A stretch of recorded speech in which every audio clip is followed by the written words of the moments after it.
নমস্কার বন্ধুরা, welcome to ultimate English. Upcoming clerkship main পরীক্ষার জন্য আমরা আজকে একটা প্রেসি রাইটিং করব। প্রসঙ্গত বলে রাখি, আমার একটা অনলাইন ডেসক্রিপটিভ ব্যাচ শুরু হয়েছে। কেউ ইন্টারেস্টেড থাকলে ওপরে দেয়া নাম্বার অর্থাৎ 9163228262 নাম্বারে হোয়াটসঅ্যাপ করবে। এই ব্যাচে আমি প্রত্যেকের খাতা ইন্ডিভিজুয়ালি চেক করছি। তো সবার প্রথম প্রেসি রাইটিং এর ক্ষেত্রে আমরা প্যাসেজটাকে দুবার বা তিনবার ভালোভাবে পড়ে নেব। এক্ষেত্রে ইউটিউব ক্লাসে সময়ের সংক্ষিপ্ততার কারণে আমি একবারই পড়ছি। বলা হচ্ছে, like every other instrument that man has invented, sports can be used either for good or evil purposes. অর্থাৎ অন্যান্য সব বিষয়ের মতোই যেগুলো মানুষ আবিষ্কার করেছে, স্পোর্টস মানে খেলাধুলো, সেটা ব্যবহার করা যেতে পারে ভালো এবং খারাপ দুটো পারপাসেই।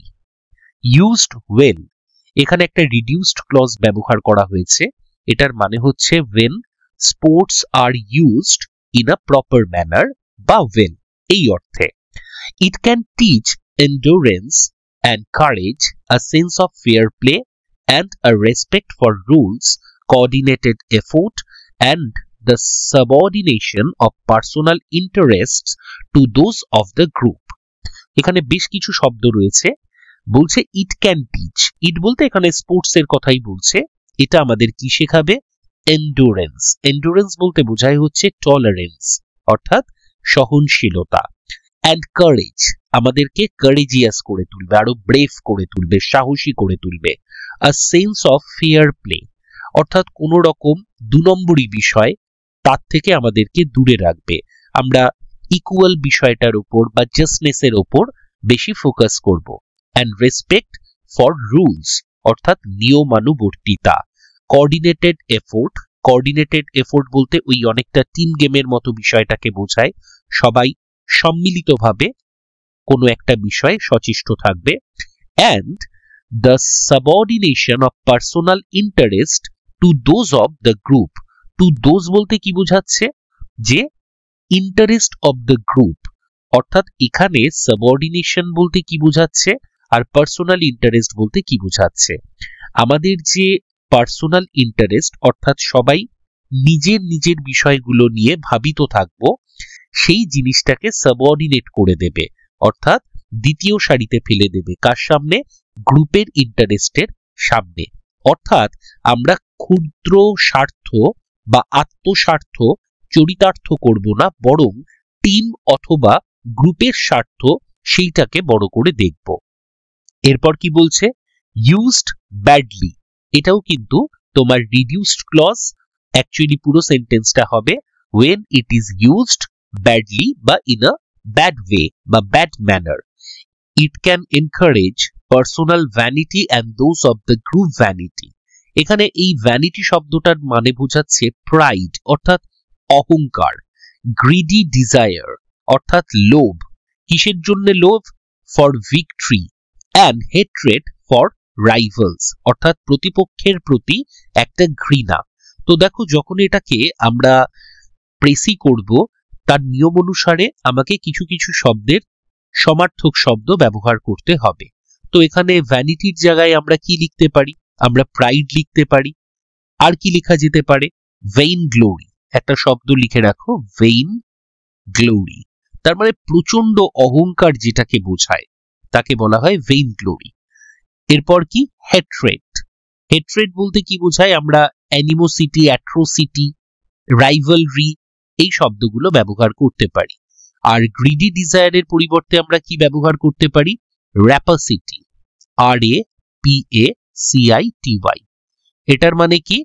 অত্যধিক লোভ। তো সেটাকে আমরা র্যাপাসিটি বলতে পারি।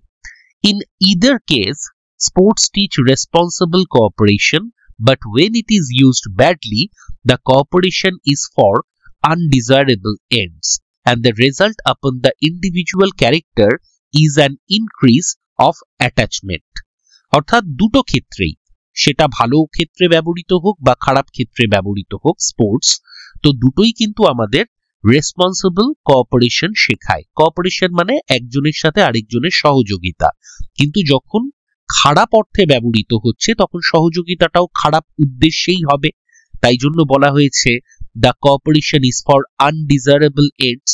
এবং এরপর কি বলেছে, the result upon the individual character is an increase of attachment. Increase of attachment বলতে বাংলায় যেটাকে বলে আসক্তি, অর্থাৎ কোনো কিছুর প্রতি তোমার তীব্র আসক্তি জন্মাবে, তুমি নিরাসক্ত হতে পারবে না। তার মানে এটা এক অর্থে লোভকেই বোঝাচ্ছে। when it is used well, যখন ভালোভাবে ব্যবহৃত হবে বা ভালো স্বার্থে ব্যবহৃত হবে, the character is modified in the direction of non-attachment, অর্থাৎ কোনো কিছুর প্রতি তোমার লোভ জন্মাবে না, তোমার আসক্তি জন্মাবে না, তুমি নিরাসক্ত হতে পারবে। এরপর কি বলছে, sports can be either a preparation for war in some measure or a substitute for war, অর্থাৎ দেখা যাচ্ছে এই পুরো বিষয়টা পর্যালোচনা করে আমরা তো এটাই বুঝতে পারছি যে এই খেলাধুলো বা স্পোর্টস এটা কিন্তু আমাদের তৈরি করে দেবে একটা প্রাথমিক পর্যায়ে বা প্রস্তুতি পর্ব। কিসের জন্য? এটা যুদ্ধের প্রস্তুতি পর্বও হতে পারে, আবার অন্যভাবে বলতে গেলে এটা যুদ্ধের বিকল্পের প্রস্তুতিও হতে পারে। যুদ্ধের বিকল্পের প্রস্তুতি মানে কি? শান্তির প্রস্তুতি। কারণ যদি ভালো অর্থে ব্যবহার করি বা ভালোভাবে ব্যবহার করি তাহলে স্পোর্টস উইল ব্রিং পিস। এরপর কি বলছে, a trainer for potential warmongers or of potential peace lovers, অর্থাৎ এই জিনিসটাই তোমাকে ট্রেন করবে কি হতে? একজন ওয়ারমঙ্গার হতে। ওয়ারমঙ্গার মানে কি? যুদ্ধবাজ। এর পরিবর্তে আমরা কি ব্যবহার করতে পারি? মিলিট্যান্ট শব্দটা ব্যবহার করতে পারি। দেখবে যারা যুদ্ধের জন্য খুব উৎসাহিত তাদেরকে আমরা মিলিট্যান্ট বলি, অথবা ধরো বেলিজারেন্ট, বেলিকোস, এই শব্দগুলো দিয়ে বোঝাতে পারি। আর পিস লাভারকে আমরা পিস লাভার বলতে পারি, অথবা আরেকটি শব্দ আছে প্যাসিফিস্ট। প্যাসিফিস্ট শব্দটা এসেছে প্যাসিফাই থেকে। দেখবে কোনো কিছুকে শান্ত করা তাকেও আমরা কিন্তু প্যাসিফাই বলি। প্যাসিফাই বলতে পারি, অ্যাপিস বলতে পারি, অ্যালিভিয়েট বলতে পারি। তো এইগুলো হচ্ছে কোনো কিছুকে শান্ত করা, শান্তির পক্ষে এই অর্থে ব্যবহৃত হয়। কিন্তু এখানে তো আমার কমন নাউন দরকার, তাই প্যাসিফাই তো ভার্ব, ব্যবহার করলে চলবে না, আমাকে প্যাসিফিস্ট ব্যবহার করতে হবে। প্যাসিফিস্ট মানে যে পিস ব্রিং করছে বা যে পিসের পক্ষে। তো চলো এটার একটা মডেল অ্যান্সার আমি করে দিয়েছি। আবারও বলছি, মডেল অ্যান্সার বলে কিছু হয় না, তোমার উত্তরও ঠিক হতে পারে। আমি চেষ্টা করেছি কিছু বিকল্প শব্দ ব্যবহার করার। যদি কোনো ক্ষেত্রে তুমি সিনোনিম মনে করতে না পারো তাহলে ওখানকার শব্দই লিখে দেবে, কিন্তু চেষ্টা করবে তার পার্ট অফ স্পিচটা চেঞ্জ করে লেখার। ফর অ্যান এক্সাম্পল, ধরো এখানে বলা আছে যে গ্রিডি ডিজায়ার, তো তুমি এখানে গ্রিড শব্দটাকে ব্যবহার করলে নাউন হিসেবে। ধরো এখানে লেখা আছে ভিক্টরি, তোমার ভিক্টরি সিনোনিম মনে পড়ছে না, তুমি এটার পার্ট অফ স্পিচ চেঞ্জ করে লিখে দিলে ভিক্টোরিয়াস। ধরো এখানে লেখা আছে হেট্রেড, তুমি এটাকে ভার্ব করে লিখে রাখলে হেট। ধরো রাইভাল, এটা নাউন করে লেখা আছে, এখানে রাইভালের পরিবর্তে তুমি লিখলে হচ্ছে রাইভালরি। রাইভালরিটা কি? রাইভালরিটাও নাউন, কিন্তু সেটা অ্যাবস্ট্রাক্ট নাউন হিসেবে ব্যবহৃত হচ্ছে। তার মানে কোনো ক্ষেত্রে তুমি যদি সিনোনিম মনে করতে নাও পারো, বেটার হবে তুমি তার পার্ট অফ স্পিচটাকে চেঞ্জ করে লিখে দাও, তাহলে আর মনে হবে না তুমি ওখান থেকে হুবহু শব্দ গ্রহণ করেছো। এখানে অনেক শব্দ রয়েছে যেগুলোর হয়তো আমরা সিনোনিম জানি না, কিন্তু ধরো ব্যবহার করছি, আমরা তার পার্ট অফ স্পিচ চেঞ্জ করেও ব্যবহার করতে পারি। যেমন ধরো ক্যারেক্টার, আমি পুরো সেন্টেন্স বলছি না, কিন্তু সেন্টেন্সটাকে আমি এমন ভাবেও ফ্রেম করতে পারি যে ক্যারেক্টারিস্টিক, তো সেটার মানে কি দাঁড়াবে? বৈশিষ্ট্য, অর্থাৎ শুধু বৈশিষ্ট্য নয়, চারিত্রিক বৈশিষ্ট্য বোঝাবে। ধরো এখানে বলা আছে প্রিপারেশন, তার পরিবর্তে আমি কি লিখলাম? প্রিপেয়ার ফর, অর্থাৎ ভার্ব করে দিলাম। ধরো এখানে বলা হলো সাবঅর্ডিনেশন, তো এখানে আমি তার পার্ট অফ স্পিচ চেঞ্জ করে লিখে দিলাম সাবঅর্ডিনেট। এইভাবে তুমি যদি পার্ট অফ স্পিচও চেঞ্জ করো তো সেক্ষেত্রেও সেটা কিন্তু অনেকটা সিনোনিমের মতোই ব্যবহৃত হবে এবং মনে হবে না যে তুমি হুবহু শব্দ প্যাসেজ থেকে তুলে দিয়েছো। তো এক্ষেত্রে আমি এর সুইটেবল টাইটেল কোনো খুঁজে পাইনি। অ্যাকচুয়ালি এটা আমি তোমাদের জন্য রেখেছি, তোমরা কমেন্ট বক্সে ডেফিনেটলি জানাবে এই প্যাসেজটার সুইটেবল টাইটেল কি হতে পারে। তো দেখো আমি এটাকে 1/3 করেছি কিভাবে। সবার প্রথম কি লিখেছি? Sports like other human creations. Creation কার পরিবর্তে লিখেছি? ওখানে ছিল ইনভেনশন, খেয়াল করে দেখো এখানে ছিল হচ্ছে ইনভেন্টেড, তাহলে আমি লিখতে পারতাম ইনভেনশনস, তো তার পরিবর্তে লিখলাম ক্রিয়েশন। অর্থাৎ স্পোর্টস অন্য যে কোনো মানবীয় নির্মাণের মতোই can serve either good or harmful purposes. অর্থাৎ সে সার্ভ করতে পারে, ভালো কার্যও সার্ভ করতে পারে এবং খারাপ বা ক্ষতিকারক বিষয়ও সার্ভ করতে পারে। তাহলে সহজ বাংলায় মানে দাঁড়ালো খেলাধুলো মানুষের অন্যান্য যে কোনো সৃষ্টির মতোই ভালো এবং খারাপ দুভাবেই ব্যবহৃত হতে পারে। when rightly used, তার মানে কি when it is rightly used, যখন এটা ভালো উদ্দেশ্যে ব্যবহৃত হয়, it teaches forbearance। forbearance আমরা কার পরিবর্তে লিখলাম? এখানে লেখা ছিল endurance, মানে সহ্য ক্ষমতা, তো এর পরিবর্তে আমি লিখলাম হচ্ছে forbearance। চাইলে তুমি এখানে tolerance শব্দটাও ব্যবহার করতে পারো। ডিসিপ্লিন, ডিসিপ্লিনের সেই অর্থে কোনো সিনোনিম হয় না, আর সব শব্দই যে পরিবর্তন করতে হবে তার কোনো মানে নেই। Fair play and team work, ওই যে ওখানে বলা আছে কোঅর্ডিনেশন বা কোঅপারেশন, তার পরিবর্তে আমি লিখলাম টিম ওয়ার্ক। তার মানে কি দাঁড়ালো? যখন ভালো উদ্দেশ্যে ব্যবহৃত হয়। তুমি চাইলে এটাকে এইভাবেও ফিগার করতে পারো যে when used in a proper manner বা in right manner it teaches, এটা আমাদেরকে শেখায় forbearance অর্থাৎ সহনশীলতা, ডিসিপ্লিন মানে নিয়মানুবর্তিতা, ফেয়ার প্লে মানে জাস্টনেস এবং টিম ওয়ার্ক মানে একজনের সাথে আরেকজনের মেলবন্ধন। মিসইউজড, মিসইউজড মানেও কি? এটা reduced clause, when it is misused। it promotes, এটা প্রমোট করে। কি কি প্রমোট করে?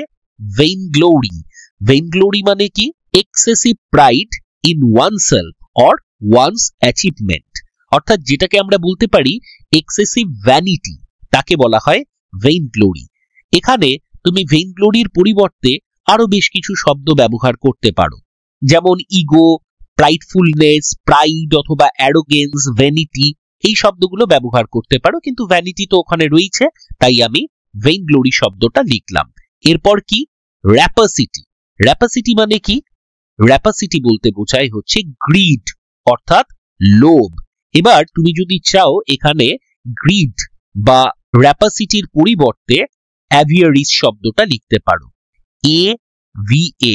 AVARICE, extreme greed for wealth অথবা ম্যাটেরিয়াল গেইন, মূলত এই টাকা পয়সা ইত্যাদির গেইনের জন্য শব্দটা ব্যবহৃত হয়। আর কি? অ্যান্ড হোস্টিলিটি, ওখানে ছিল না যে একজনের সাথে আরেকজনের একটা রাইভালরি তৈরি করবে, এখানে হোস্টিলিটির পরিবর্তে রাইভালরি, অ্যানিমোসিটি, অ্যাট্রোসিটি এই জাতীয় শব্দ ব্যবহৃত হতে পারে। So sports can mould someone into a militant or a pacifist. এখানে মোল্ড শব্দটার মানে কি? নির্মাণ করা। এমনিতে মোল্ড শব্দটা নাউন হিসেবেও ব্যবহৃত হয়, তার মানে হচ্ছে ছাঁচ। আবার এটা ভার্ব হিসেবেও ব্যবহৃত হয়, তার মানে turn someone into someone else, কাউকে অন্য কিছুতে পরিণত করা। এটা কোনো পার্সনকেও করতে পারে, কোনো অবজেক্টকেও করতে পারে। যেমন ধরো কোনো একটা নতুন নিয়ম এলো বা পৃথিবীতে নতুন কিছু আবিষ্কৃত হলো, it moulds the mind of the millions, এটা বহু মানুষের যে মতাদর্শ সেটাকে পরিবর্তিত করে দিল। তো এক্ষেত্রে আমরা মোল্ড শব্দটা ব্যবহার করতে পারি। এটা একজনকে বা কোনো একজনকে কিসে পরিণত বা পরিবর্তিত করতে পারে? একজন যুদ্ধবাজ অর্থাৎ ওখানে যেটা লেখা ছিল ওয়ারমঙ্গার, তাতেও পরিণত করতে পারে, অথবা লেখা আছে প্যাসিফিস্ট মানে যে পিসের পক্ষে, যুদ্ধের বিরোধী, তাতেও রূপান্তরিত করতে পারে। পরবর্তী ভিডিওতে আমরা আরো একটি প্রেসি নিয়ে আলোচনা করব। প্রত্যেকে ভালো থেকো, সঙ্গে থেকো। ধন্যবাদ।